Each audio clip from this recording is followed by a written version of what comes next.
الحمد لله رب العالمين الصلاة والسلام على سيدنا محمد المبعوث رحمة للعالمين وعلى آله وصحبه الطيبين الطاهرين وعلى كل ما استنى بسنته واهتدى بهديه ليوم الدين. ثم أما بعد، اللهم لا علم لنا إلا ما علمتنا إنك أنت العليم الحكيم. اللهم علمنا ما ينفعنا وانفعنا بما علمتنا واجعلنا في طلب العلم لك من المخلصين وتقبله منا واجعله في ميزان حسناتنا إنك أنت البر الجواد الكريم.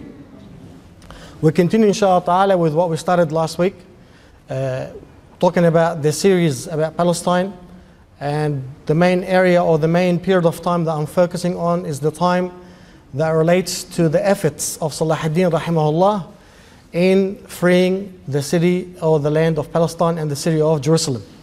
And last week we spoke about the Battle of Hattin, and we spoke about the liberation of Al-Quds and the main milestones that Salah ad-Din rahimahullah has undertaken in the process of restoring Jerusalem to the Muslims, in the process of reclaiming the dignity and the honor of Islam. Of course, Salah ad-Din rahimahullah, he can be classified as the result of another mujaddid. Some ulama, they look at Salah ad-Din as the mujaddid of the spirit of jihad within the Muslim ummah. But if we look a bit closely, we'll find that Salah ad-Din, may Allah have mercy upon him, was the product of another mujaddid, who is Nuruddin Zinki, may Allah have mercy upon him. And before him, Ahmad ad-Din Zinki. And that's why sometimes I find that this statement is not completely accurate to give that title exclusively to Salah ad-Din rahimahullah, because what about Nuruddin? What about Ahmad ad-Din, may Allah have mercy on both of them? We stopped at the beginning of the Third Crusade. Of course, the loss of Jerusalem to Europe and to the Crusaders was really the loss of the Holy Land. And this was not like a random fight where someone fights with someone and you win over him and then he moves away. The Crusaders will not give up that easily. And that's why straight away, instantly after Jerusalem has fallen in the hands of Salah ad-Din, may Allah have mercy upon him, the Pope Gregory the Sixth, he actually launched a new crusade which was known as the Third Crusade. One of the things that distinguished this crusade from the ones before it is that it was known as the Crusade of the Kings, because the people who were in charge of controlling and leading this crusade were the kings of Europe. Was the king of France, the king of Germany, who had another title, which is the Roman Empire, and the king of England. And that's why this crusade became known as the Crusade of the Kings. In opposed to the previous crusades, who were led by the knights. So therefore it had more, you can say it had more awe to it. It had more power and it had more strength in it, because you have complete countries, which are the main countries in Europe, leading this particular fight. And ironically, these countries continue to be until today the main countries that hold really the decision making in Europe. So the king of Germany, Frederick I Barbarossa, and the king of France, Philip II Augustus, and the king of England, the famous one, Richard I the Lionheart, were the one that led this crusade. One of the aspects that I like about studying this crusade is you see in it the manifestation of the help of Allah to those who fight for His sake. And as we go through the events, you're going to witness how Allah subhanahu wa ta'ala helps and aids the people that fight for His sake. After Salah ad-Din finished from Jerusalem, he launched a number of attacks on the city of Tyre. The city of Tyre is known in Arabic as Sur, which is now part of Lebanon, the south of Lebanon. Why did he do that? Because he's moving up the coast, and really these are the main cities that you'll be hitting once you finish with the Palestinian coast. He's moving up the coast, that's one point. The second point is because many of the forces of the Crusaders were now in the city of Sur, in the city of Tyre. And if you remember from last week, we said that Salah ad-Din, may Allah mercy upon him, was very forgiving in his approach and his dealing with the Crusaders.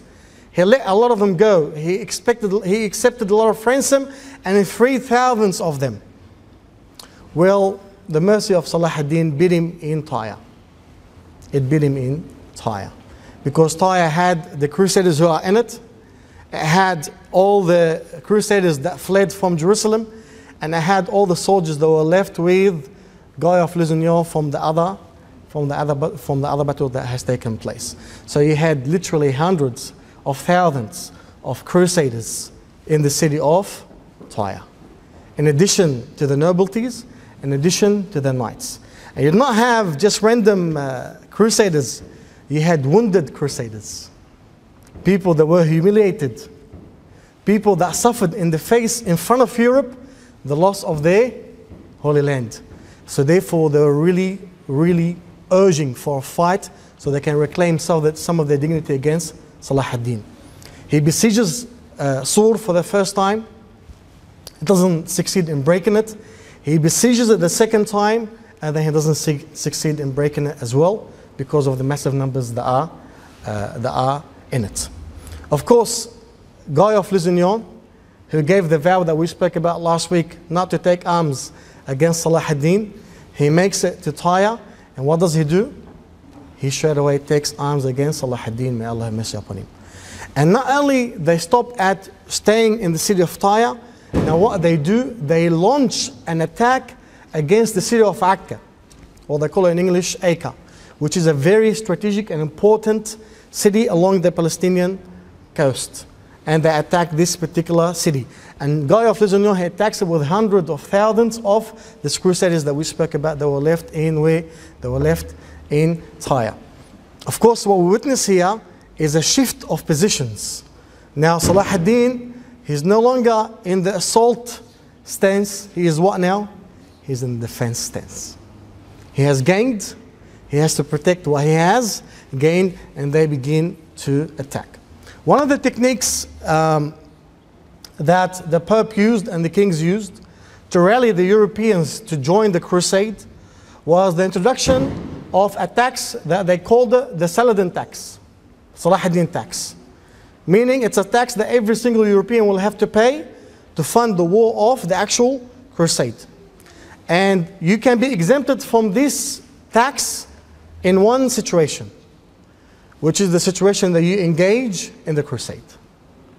And that was a smart move by them, because then either they take your money or they take your life. You choose one of the two. Either they take your money, and they said it was a third of the income of European across 10 years, which was like a massive amount of money. And Europe during this stage economically was not really very strong. Or you take part in the actual crusade, and as a result they won a lot of people.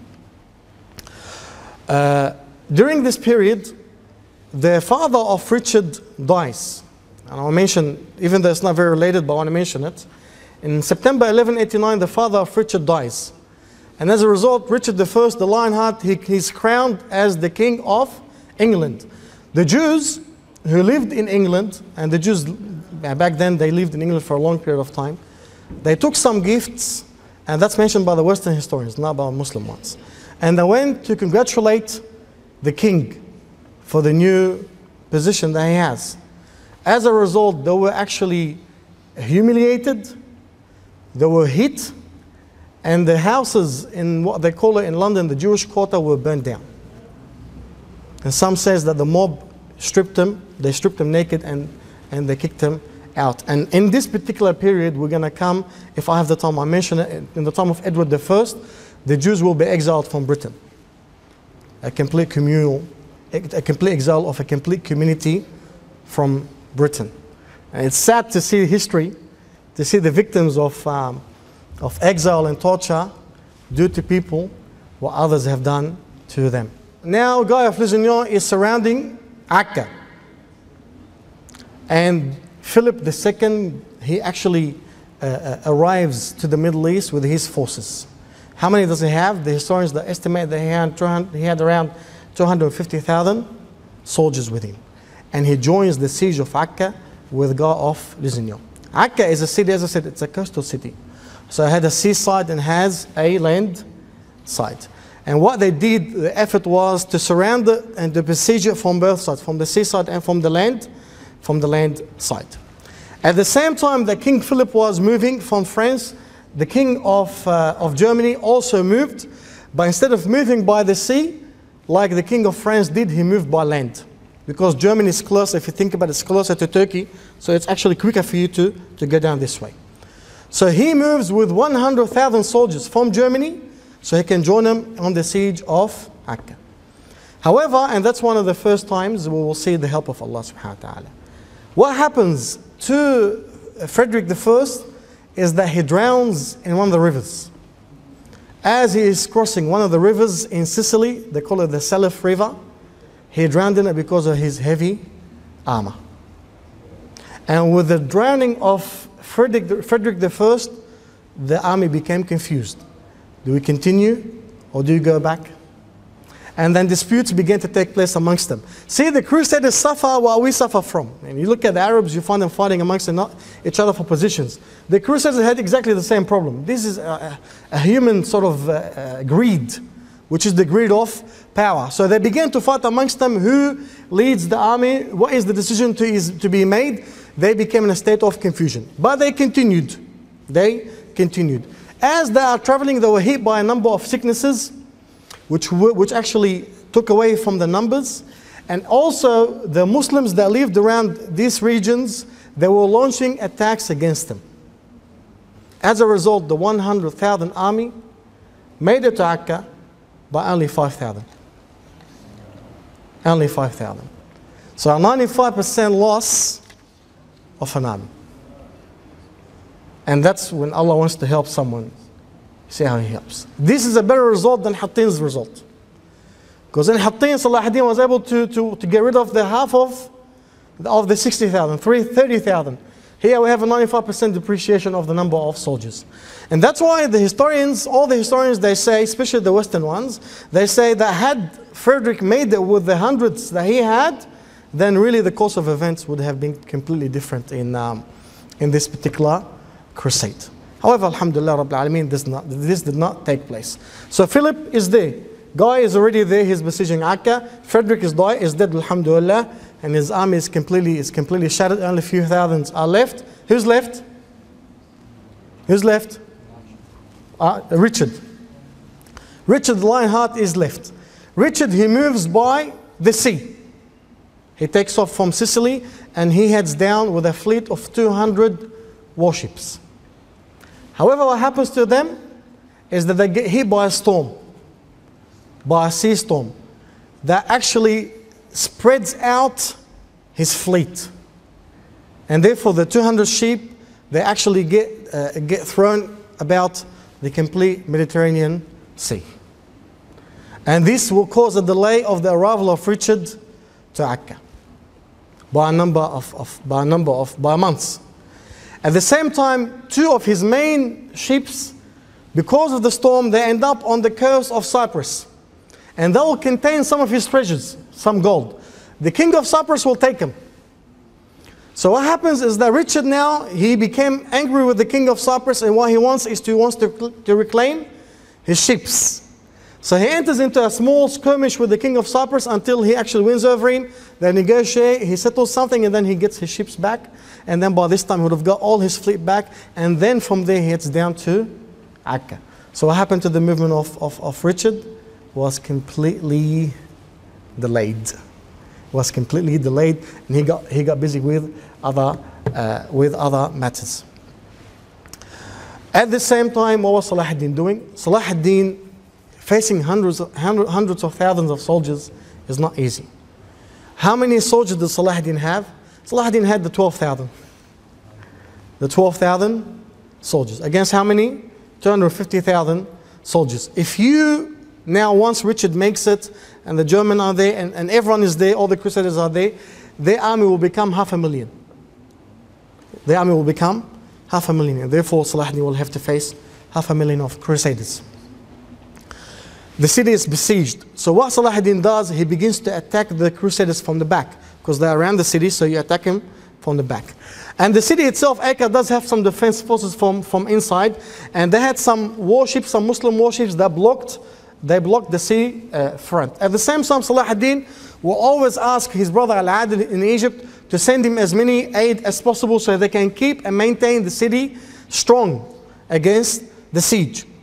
And that's why we'll find that the delay of Richard allowed Al-Adil to send a lot of ships for the Muslims to provide them with food and arms that they needed. And despite the fact that Salah ad-Din did a lot of damage to the Crusaders, but their size was against Salah ad-Din. He killed from them, he hurt them, but he was not able to end the siege. Because for you to end the siege, you'll have to have a greater force, either destroy them or pull them out to follow you. And they were never interested. They knew the tactics of Salah ad-Din. They knew that he wants to take him away from the city. So he kept on hitting, but really he was not able to break the siege on the city of Akka, on the city of Akka. The result of that, many people lost their lives. It was really massacres of people. Hundreds of corpses, even thousands of corpses in this particular region. And the stench and the decomposition of the corpses has led for Salah ad-Din to become sick, from the effect of the corpses. And doctors will begin to treat him. And then they began to tell Salah ad-Din that you can no longer be here. You can no longer be on the battlefield. The more you are exposed to this, the more you are getting hurt. The only way for you to become better is for you to move away from the battlefield. But Salah ad-Din, may Allah have mercy upon him, he refused to do that. And he will continue to fight. And Salah ad-Din had other sicknesses as well, other sicknesses in his body. And then after a long fight with the doctors, he said to them a statement that quietened them. He said to them, I only feel the pain when I am off my horse. When I am riding on my horse, when I am fighting, I feel no pain. I only feel my pain when I get off this horse. So my treatment is that I will not get off my horse. And the ulama, they said that this was a karama for Salah ad-Din, may Allah have mercy upon him. Knowing his sincerity, Allah subhanahu wa ta'ala will take away his pain, so he continue fighting in the struggle that he is fighting, may Allah have mercy upon him. And as if the divine message for Salah ad-Din was, you have no time to rest. You have a mission that you have to accomplish there, and we will aid you in achieving this particular mission. May Allah have mercy upon him. One of the crazy attempts that the Crusaders will do to win the city of Akka is a suicidal attack. So the suicidal attacks took place long time before the Muslims. Because really we have no ownership to it. Yeah. What they did, they had a fleet of 3 warships. Akka was strong. So what they did, they said, if you want to break it, we'll break it from the sea. 3 warships. One was filled up with weapons and fire, and they focused on the main sea tower that was helping the protection of the port in Akka. So 1 ship for that. The second ship was a fuel ship. They filled it up with petrol, and therefore you can call it like a moving bomb. And the aim of it is that once they break the tower, this heads down. The people who are riding it, who are moving it, they'll actually head down to the Muslim warship, and then they'll blow themselves. Once they blow the ship, the fire will spread to the other Muslim ships, will burn the port, and therefore will clear the way. And then the third ship was filled up with soldiers, but they sat inside the ship, not on the top of it.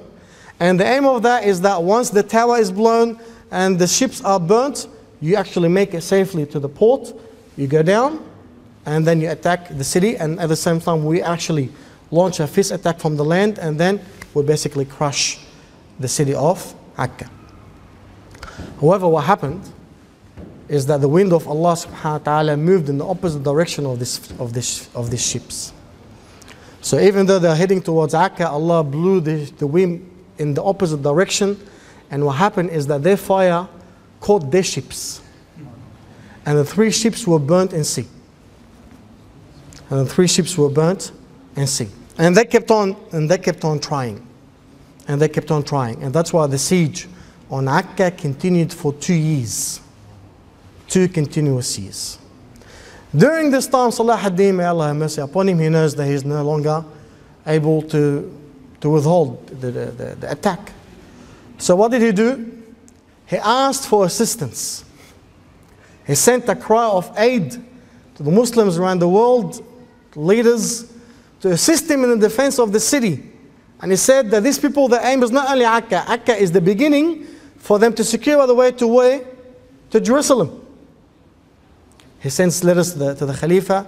He sends letters to the kings of the Muslims, all the way to the Andalus. However, the cries and the calls of Salah ad-Din, may Allah have mercy upon him, they fell on deaf ears.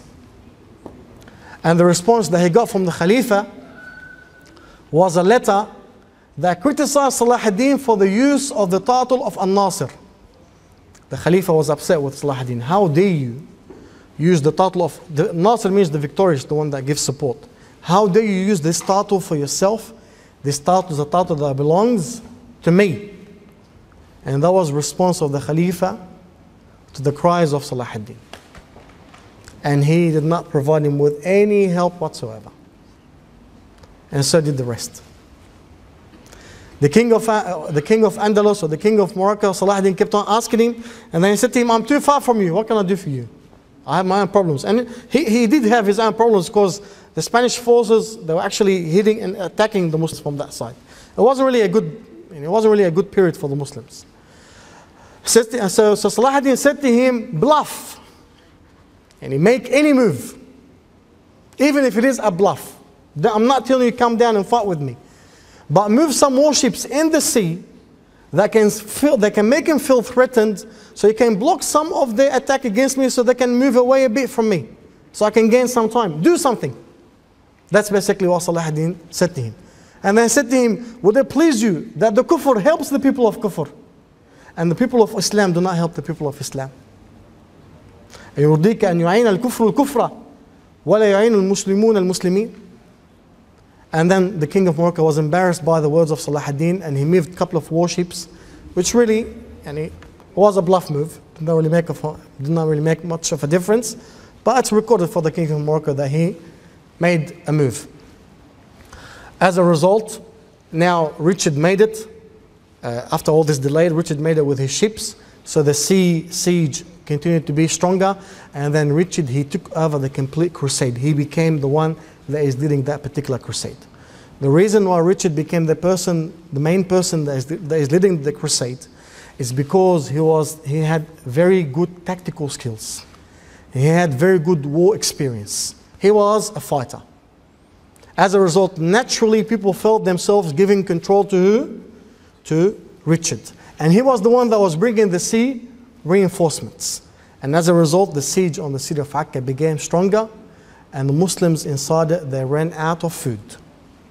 And that's why the city of Akka experienced a famine that led the Muslims to eat the meat of the dogs.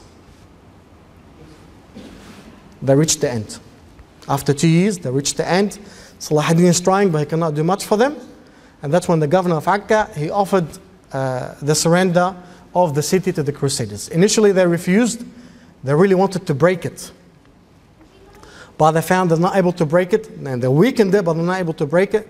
So what they did is that they accepted the offer. What was the offer? The offer was, we surrender the city to you, we release all the Crusader prisoners that we have, we pay you 200,000 golden dinar as a ransom, and we want one thing, and we hand the city to you, but we want one thing: let the Muslims go out of the city peacefully.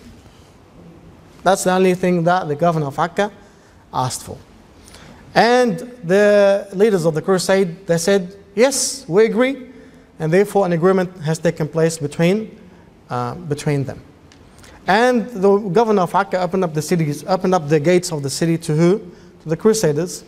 However, the Crusaders, as usual, they did not respect the agreement that they signed up.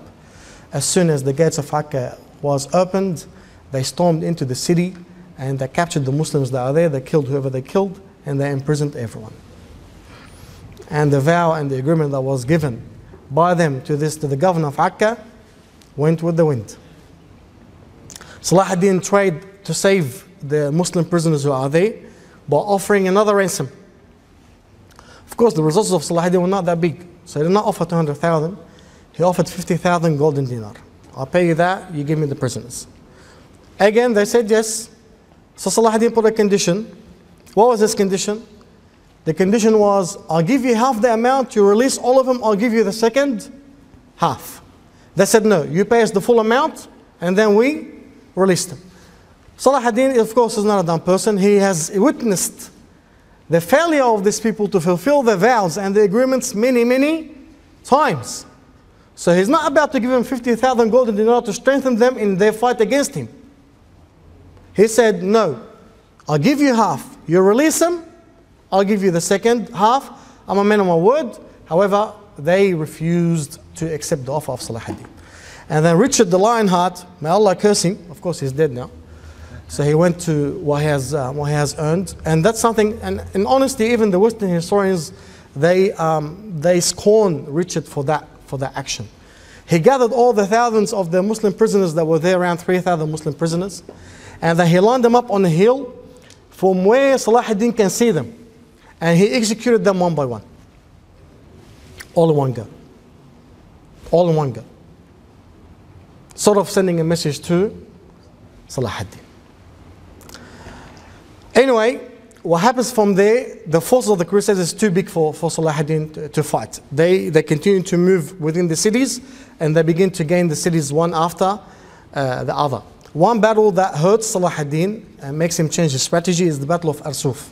In the region of Arsuf, Salah ad-Din tries to ambush Richard the First. And what happens is that somehow Richard knew that Salah ad-Din wanted to ambush him. So he prepared for the ambush. And once Salah ad-Din attacked him, it was Richard that ambushed Salah ad-Din. So as a result, Salah ad-Din lost thousands of soldiers in this particular battle. Some historians say that he lost 7,000 out of the 12,000 that he had. And that caused a change in the strategy of Salah ad-Din. Salah ad-Din knew that he can no longer move to another city and then they fight and then he loses and move on. So what Salah ad-Din did, he withdrew his soldiers from all the cities. And he destroyed the defenses of all the cities that were under the Muslims. All of them. He burnt them down. Not burned down the complete cities, but the defenses. And he gathered all his strength and all his forces and he moved to Jerusalem. And he camped in Jerusalem. He knew that the final destination is where? Is Jerusalem. Instead of me being worn out by small fights here and there, losing soldiers, no, I'm going to gather all my strength.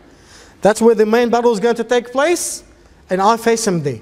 At the same time, he destroyed the cities, the defenses, so the Crusaders can easily walk in, but at the same time, they cannot seek help in it. Meaning the defenses of the cities cannot be used against him. If he wants to take over again, he can. There's no defense. He can just walk in as they walked in. And that hurt them. At the same time, what he did, he applied guerrilla warfare against them. Small skirmishes along the way, all the way, from Mecca to Jerusalem. Consistent, and he began to use the Bedouin tribes. With the concept of surprise attacks. Out of nowhere, a group of fighters that attack, they kill from them, and then they withdraw, and he kept on doing that. And that really annoyed Richard. It hurt him. Not really affect the army a lot because it's a massive army, but it wore them down.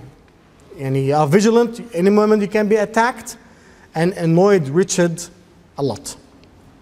Until Richard made it to the city of Jerusalem. During this time, the assassins, the Hashashun, will attempt to assassinate Salah ad-Din inside Jerusalem, but they fail, alhamdulillah. So that is gone. Richard makes it. During this time, what has Richard done? Richard studied Salah ad-Din from A to Z. He studied everything about Salah ad-Din. His personality, his war strategy, every single battle that Salah ad-Din has done before, Richard studied it. He was following the saying, know your enemy.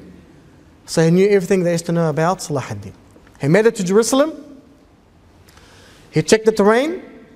Of course, during this time, what Salah ad-Din as well did, he set up the land of Jerusalem. He made it sort of flat in front of it. And he applied, I'm not going to go through the details, he applied a complete military plan. And he strengthened the defense of the city of Jerusalem, the walls and the weak spots and everything. Richard came, he himself studied the terrain, studied the state of Jerusalem, and he came with a conclusion. He said to the Crusaders, we cannot take over Jerusalem. Not as long as Salah ad-Din is alive. And that's when a dispute took place between the armies of the Crusaders. Richard refused to attack Jerusalem. He said to them, this is a losing battle. I know him, I studied him, I know what he has done here. What he has done here is a defeat. I'm going to lose forces, I'm not going to gain anything. The only chance, and probably, Allahu Alam, probably they were behind the Hashashin trying to assassinate Salah ad-Din before. We're not sure exactly historically why this took place. He said, as long as this man is alive, we cannot take over Jerusalem. And the situation came to halt. Richard is not attacking because he cannot attack. He knows that he's going to lose. And Salah ad-Din is sitting in Jerusalem waiting for him to attack. During this time, Richard becomes sick. He gets very, very ill. And Salah ad-Din will send him his personal doctors to treat him. We'll send him fruits. We'll send him cold water. He pampered Richard the Lionheart. And really, again, the Muslims were not happy about what Salah ad-Din is doing. This man, he killed, and really, Richard, he's the vampire heart, not the lion heart. He killed thousands of innocent Muslims just there. Why are you helping him? The people, the historians, were not able to understand what was the thought of Salah ad-Din. The Western historians said Salah ad-Din wanted to maintain a perfect image in front of the people. But some of the historians, they offered a better or more reasonable explanation, which was that Salah ad-Din wanted Richard to stay alive. Because by guaranteeing the life of Richard, he can guarantee that no attack will take place on Jerusalem. Because he saw that the other crusaders, they were actually not that intelligent. So they will dare to attack, even though they will lose. But even though they will lose, Salah ad-Din himself will lose. So really it's a loss for both sides. The presence and the life of Richard will maintain the strength of Salah ad-Din, will not cause him any losses, and will give him that period of rest. So therefore it was, in a way, advantageous to keep Richard alive. And that was one of the analysis that was offered in relation to that. Richard, during this time, Salah ad-Din continued to attack him. So he cannot attack, so Salah ad-Din is launching the continuous small skirmishes against him, and he is getting worn out. So Salah ad-Din will go out, will hit him, and then will come back. He continued doing that. And then the Crusaders became, in a way, I can't say depressed, but they became upset. They sort of lost the sense of their existence in the Middle East. What are we doing here? Jerusalem is right there, but we're not getting there. We did all this, and we're just sitting down, doing nothing. Richard will try to attack Egypt, so he can actually break Salah ad-Din and give him something, and getting busy with Egypt, withdraw him to there. He fails in doing that. So that's another weakening point to Richard. They begin negotiations. Richard is very, very harsh. He says, I will only accept you giving me Jerusalem. I'll let you go out alive. Any other deal is off. However, after all this takes place, and after his attempts always fail, and Salah ad-Din is hurting him, another event takes place, which, alhamdulillah, by the divine help of Allah, the brother of Richard takes advantage of his absence from England and declares himself a king of England. So now Richard's got a bigger problem. He's sitting in the Middle East doing nothing. Jerusalem is in front of him and he's not able to gain it, and he's about to lose his kingship in his main homeland. So what did he do then? And that shows you how hard they were. He accepted to negotiate. And as a result, they entered into negotiation. They called it the Treaty of Jaffa. The peace treaty of Jaffa in September 1192. They timed the truce for 3 years. And the terms of the truce were simple, that the Crusaders will keep whatever cities they gained, so all the cities they have gained. They will be allowed, the pilgrims, the Christian pilgrims will be allowed to enter into Jerusalem and perform whatever they want to perform. And no fight will take place from both sides. And Salah ad-Din accepted that truce, and it was for 3 years. Again, we see, alhamdulillah, the help of Allah subhanahu wa ta'ala in this treaty. Why? Because 6 months after that, Salah ad-Din died. 6 months. In September 1192 it took place. In March 1193, Salah ad-Din went to the company of Allah. So signing that treaty in that time was a perfect time. They gave in. Salah ad-Din used that time. He wanted to have that time off to go perform Hajj, do some rituals. The ulama and the Jews surrounding told him, now look after the affairs of the Muslims, like strengthen the city. So he became engaged in that fixing the Sham, fixing the Egypt, until in March 1193, may Allah have mercy upon him, he passed away. I'm not going to go through his sickness. I went through that before in the series that I've made about him. The result of this crusade, the third crusade, is 120,000 crusaders dead out of 500,000. Some narrations, they say 300,000. But the accounts of the Western historians was 120,000 crusaders dead, and they were not able to capture Jerusalem that they came to capture. One beautiful statement that I would like to mention is that when Salah ad-Din was buried, Al-Qadi, he's the main narrator of the life of Salah ad-Din. When he buried him, he actually put down with his sword, he put down in his grave his sword. He put the sword of Salah ad-Din with him in his grave. And he said to him, this is for you so you can lean on it in Jannah. This is for you so it can be your walking stick in Jannah.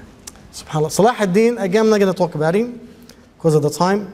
Go back to the series. Salah ad-Din is a legend. Wallah, he's a legend of peace in the east and the west, and he's a legend of war in the east and in the west. And he has created a legacy that centuries after his death, rahimahullah, people seek spiritual help and morale by remembering what Salah ad-Din has done. And that's why even the color of some of the flags of the Palestinian liberation movements today, some of them are yellow. Do you know why they're yellow? Because the raya, because the flag of Salah ad-Din was yellow. Even though this movement, like Fatah, for example, Fatah is not a Muslim movement. They seek morale from what? From the personality of Salah ad-Din, may Allah have mercy upon him. And anyway, this flag, and when he died, he passed around his flag. He had the massive raya, and he never changed the raya. He had only one with a falcon on it. And it had in it, Allahu nuru samawati wal ard. The ayah on it, and he passed it. He asked for it to be passed across the cities of the Muslim world to rally them to fight in jihad and to free the Muslim lands. A result of the death of Salah ad-Din, rahimahullah, was the division of his kingdom between his sons and his brother. So Al-Aziz and Al-Afdal, his sons, and his brother Al-Adil, they divided the land.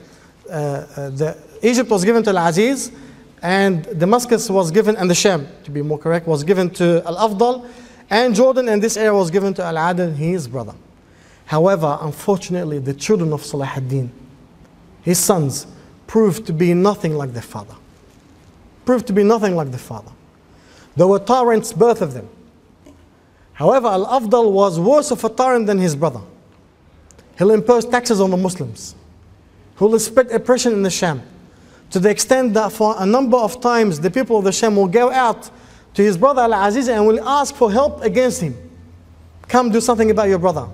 He has burdened us with his taxes and with his tyranny. And Al-Aziz more than once will try to take over, but then the uncle Al-Adil will come in, intervene, resolve the problem between them. Until Al-Adil himself became sick of Al-Afdal. And it was ironic, he's called Al-Afdal, which means the best. But he was the worst. He was Al-Aswa. So at the end, Al-Adil is fed up with him. So he joins forces with Al-Aziz, and they take over the Sham. And they take over the main capital of the Sham, which was Damascus. And they gave him a small province, which is called Huran. And they relieved the people from him. After that, Al-Aziz died. He had a young son. He cannot rule. So Al-Afdal saw a good opportunity. So he ran to Egypt. He took over the rulership of Egypt. Do you think he learned from his mistake? No. He went back to oppressing the people as before. Not only that, because now he got Egypt back, he got Egypt from his nephew, he was very young, he wanted to seek revenge from his uncle, Al-Adil. Look at these people's mentality as leaders. So he launched an attack on Damascus to take over the Sham so he can make sure that he rules the complete kingdom of his father. But who is he fighting against? He's fighting against Al-Adil, who was the right-hand man of who? Salah ad-Din, a man of very good experience in war. He besieges Damascus for 6 months, but he fails. He seeks the help of the other Ayyubi, because Salahuddin Ayyubi is a family. So it's growing over the years. He seeks the help of the other princes of the Ayyubis against Al-Adil, but despite all the combined forces, they cannot win against Al-Adil. So they break the siege. Then what Al-Adil does, he knows that this situation cannot continue. Once the siege gets broken, he launches an army against the army of Al-Afdal. So the one that was besieged, he himself attacks. He destroys his army. He takes over. He goes all the way to Egypt, and he takes over Egypt. And he ends the presence of Al-Afdal in all these pathetic fights that were taking place amongst the Muslims. And the Muslims in the regions, they rejoice. Why? Because they see in the Adil a restoration of what Salahuddin used to do. So they get rid of them. And he was good. At this particular point, Al-Adil, he knew that he's weak. He cannot face the Crusaders. So he signs 2 continuous peace treaties with them to stop the fighting. And he begins to work on his internal cities to strengthen himself from again, because the main regions were worn out by the fights between the brothers. And that extends for 13 years. 13 years of peace, which should be good. What happens is that by the end of the 13 years, Al-Adil himself dies. Inshallah, we'll stop at close to 11. Al-Adil himself dies. And the scenario that took place with Salahuddin repeated itself with Al-Adil. Al-Kamil, Wal-Mu'azzam, Wal-Ashraf, his 3 sons, they take over, and they split again the kingdom. Al-Kamil takes Egypt, Al-Mu'azzam takes the Sham, and Al-Ashraf takes Jordan. Wallah, yani this, subhanAllah, these children, I don't know how they are. Twice this is taking place. Pope Honorius III, he takes advantage of the death of Al-Adil. Now there are infants, juniors in war. Al-Adil was a man of war, experienced, strategist.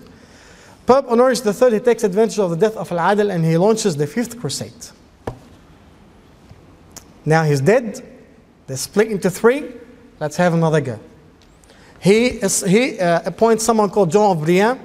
He appoints him as the king of Jerusalem. Even though Jerusalem is not under them, but he gives him that title. And he tells him to lead the 5th crusade to free the Holy Land from the infidels, which are us. John of Brienne takes the path of Egypt. He wants to go into there from Egypt. And he takes over the city of Damietta. He besieges it for 17 months. Again, a famine takes place, and then the city breaks. And then he moves to Cairo. From there, he wants to get to Sinai and Jerusalem. What happens then is Al-Kamil offers Jerusalem to John of Brienne. At the same time, the Pope sends a cardinal called Cardinal Pelagius. He wants him to lead the crusade as well. What is interesting here is that we see that the role of the church in Europe was not like today. We see that the church was responsible for assigning kings, was making political decisions, was rallying for crusaders, and was leading crusades, which is very different than the role that is played today. Even the royal emperor of Germany was appointed by the Pope. So really the church was in control of Europe. That's why this cardinal was sent to be on top of John of Brienne.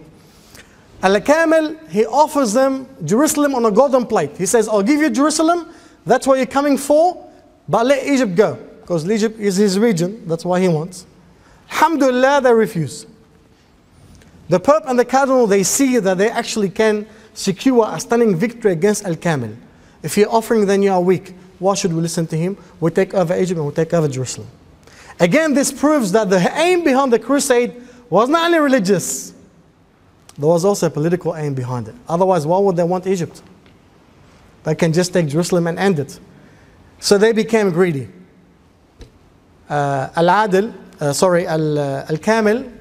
he had no choice but to fight. You fight, there's nothing else. So he began to do guerrilla warfare against them. And the nature of Egypt is the Nile River. So plenty of canals. So what they began to do, they began to break down the canals and flood the deltas on them. As a result, the Crusaders, they lost a lot of people. And they got defeated in Egypt. And did not even make it to Cairo. And that was a devastating mistake that they made when they refused the offer of Al-Kamil to take Jerusalem. And this crusade came to an end, and they were forced to sign a peace treaty for 8 years with the Muslims, and they gave back Dumyat to the Muslims, and they withdrew. During this time, there was a person called Frederick II. He was appointed as the royal emperor by the Pope for the sake of helping John of Brienne in the crusade. However, he was slow. As a result, they lost the crusade. So what happened? The Pope excommunicated him. And they say he exiled him from paradise. Frederick II was exiled from, that's they believe they have that power. Right.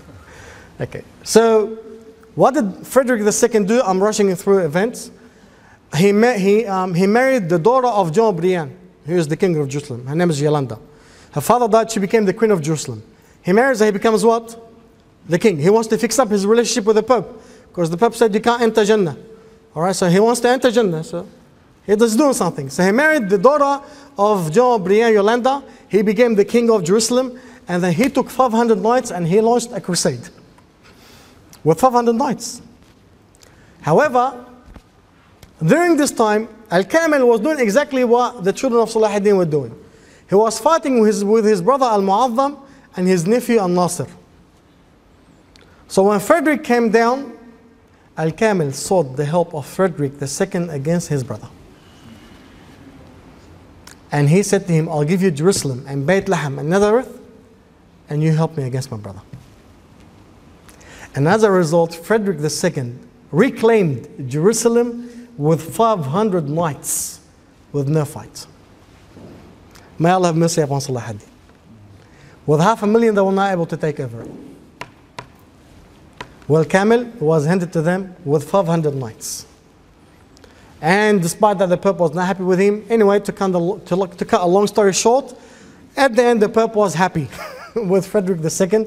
He brought back Jerusalem, and then a 10-year peace treaty was signed between the Muslims and the Crusaders. And they had Jerusalem again for 10 years.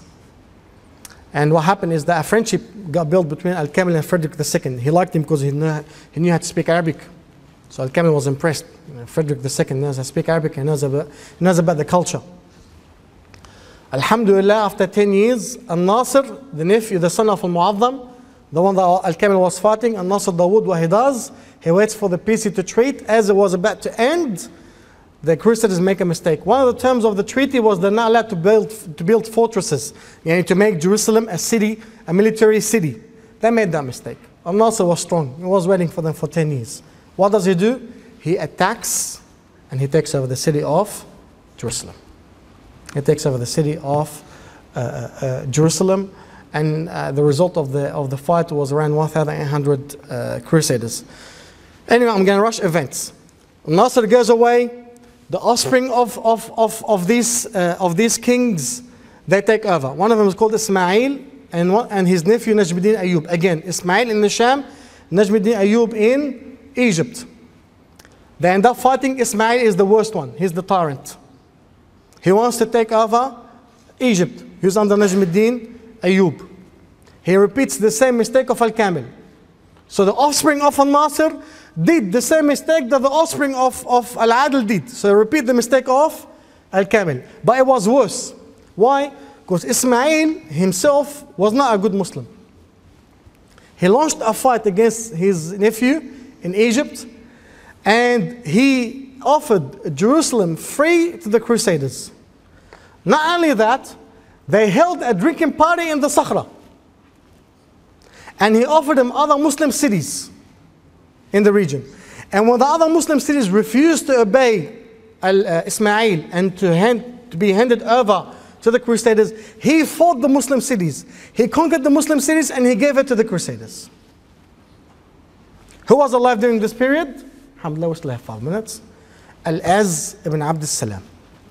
That's a name I think that some of you may know. Al-Az ibn Abd salam was one of the main scholars in Damascus. He saw what Ismail was doing. He rebelled against Ismail. He stopped making dua for him in the masjid. He revoked his bay'ah. He said that Ismail has no bay'ah on us. He's a traitor and we should not obey him. As a result, Ismail exiles Al-Az ibn Abd salam and he wants to kill him. But alhamdulillah, with the help of Allah, We'll talk about this when we go through the life of Al-Azz. He exiles him. He gets chained. Anyway, he makes it into Egypt. Who takes him in? Najm al-Din Ayyub. Al-Azz ibn Abd al-Salam is Sultan al-Ulama, the Sultan of the scholars. That was his title at his time. Again. And then what happens to Ismail? He uses the Crusaders. He gives them Jerusalem. After the drinking party, and they go down the way to take over Egypt. Come to think about it, they always want to take over the Sham in Egypt. They never want to take one thing. But what happens is the second battle, that the ulama call it Hattin the second. Hattin the second. Ismail gets all his forces, and the Crusaders, and they attacked Najm al-Din. Najm al-Din goes out with his small army, but the advantage that Najm al-Din has is that he has the scholars on his side.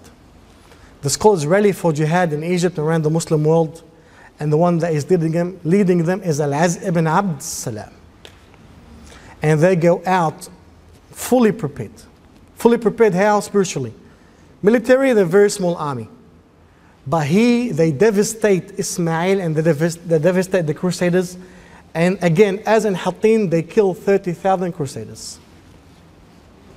They win the battle, they break Ismail, Ismail is gone. And then Najm al-Din Ayyub moves to Jerusalem. He seeks the help of the Khwarizmiyin, who are Muslims from around Asia, around Turkey. They give him help, and he actually takes over Jerusalem. And from then, alhamdulillah, Jerusalem continues in the hand of the Muslims. They don't lose it. Later on, since we're running out of time, the ruling of the Ayyubi dynasty ends up. The Mamalik take over, but Jerusalem remains to be with the Muslims. And then the Uthmani take over from the Mamalik. The Mamalik, they make one good achievement, which is that they break the other Crusaders. So the 7th, the 8th, the 9th gets broken on the hands of the Mamalik. And after that, there were no more Crusades. That's it. That's the end of the Crusades in the time of the Mamalik. And then what they do with Qalawun and Bibars, they clear up the complete Middle Eastern coast from them. They destroy the fortress of Antioch. They get the Karak back. Basically, they destroy the existence of the Crusaders in the complete Middle East. No more Crusaders in the entire Middle East. The Uthmanis take over from the Mamalik. They win against them, and they have everything set for them. And Palestine and the Middle East continues to be hands of the Muslims until the world wars. That's when the unofficial Crusaders come back again, but they come back with the cover of secularism. And they come back to the Middle East under the name of France and Britain. Okay, but inshallah, I'm not going to talk about this period. I'll leave that to Sheikh Shadi. It's his turn from next week to talk about what happens after the Uthmaniyin, after the World War, the mandate, the fighting against the Israelis, how they come in, and until the recent tragic history that we have today. Of course, the person that stands out here is who? Salah ad-Din, may Allah have mercy upon him. I ask Allah subhanahu wa ta'ala to re-honor this ummah with someone like Salah ad-Din, to liberate the city once more, and to restore to the Muslims the dignity that they have themselves forsaken. And what we can learn from this is that when you are with Allah, Allah is there with you. Inna Allah yudafi'u an alladhina amanu. As Allah has defended him with the small numbers that he has, he will defend anyone that will raise his hands, will say, Ya Rabb, I am your servant, and I will fight for your sake. But until today, unfortunately, do you really have people who are fighting for the sake of Allah? Khair, inshallah. Wa sallallahu alayhi wa sallam. Next, inshallah, in the coming weeks, you'll enjoy the recent history of Palestine. Wa sallallahu alayhi wa sallam. Wa alihi wa sahbihi wa sallam. Jazakumullah khair.